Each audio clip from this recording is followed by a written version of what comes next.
દયાળુ, આજે આશીર્વાદ દેવા છે, પણ તમને નવાઈ લાગશે. આપણે રાજકોટ ગુરુકુલના મારી સાથે ખૂબ રહેલા, બગીચાની સેવા કરેલી વિપુલભાઈ પટેલ બહુ નાના માણસ છે અને કામ એવું કરે છે, તમને દાંત આવશે પ્રભુ. ગાંડાઓને હાથવે છે પ્રભુ. 50 જેટલા ગાંડા ભેળા કર્યા છે, એક નાનકડો એવો આશ્રમ, અને એને હાથવે છે. હા, એની પાસે કોઈ પૈસો છે નહીં, તમારા ભરોસે હાલે છે.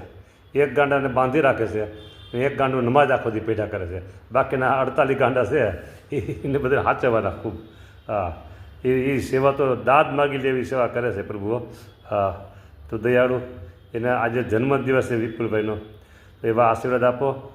હા, એના બધા સંકલ્પ, ઘણા બધા સંકલ્પો એને છે સમાજની સેવા કરવાના પ્રભુ. હા, પણ એને આમ સમાજ દ્રષ્ટિએ બહુ નાના માણસ છે. હા, આવકમાં પ્રભુ તમે જાણો છો એ કાંઈ એવું બહુ મોટું છે નહીં, છતાં એ ખેંચીને કરે છે, કંઈ ફંડફાળો કરતા નથી, અને છતાંય સરસ ચાલે છે. તમે એની ઉપર રાજી થજો, એનું નિરામય દીર્ઘાયુષ આપજો. અને બીજા સત્સંગને ઘણા કામ કરે છે. ઉત્સાહ એનો મોટો છે, પૈસો એનો છોટો છે, ઉત્સાહ એનો મોટો છે. તો પ્રભુ એને ખૂબ ઉત્સાહ અને ખૂબ સાથે ભરજો, ઉત્સાહ વધતો રહીએ. નિરામય દીર્ઘાયુષ આપજો બસ. ભજન ભક્તિનું ખૂબ બળ આપજો. આવા આશીર્વાદ જન્મદિવસે પ્રભુ એને બસ શું બીજું બાકી દે કયો. સારું મહારાજ, નવી વાત તમને કરીશ આજે.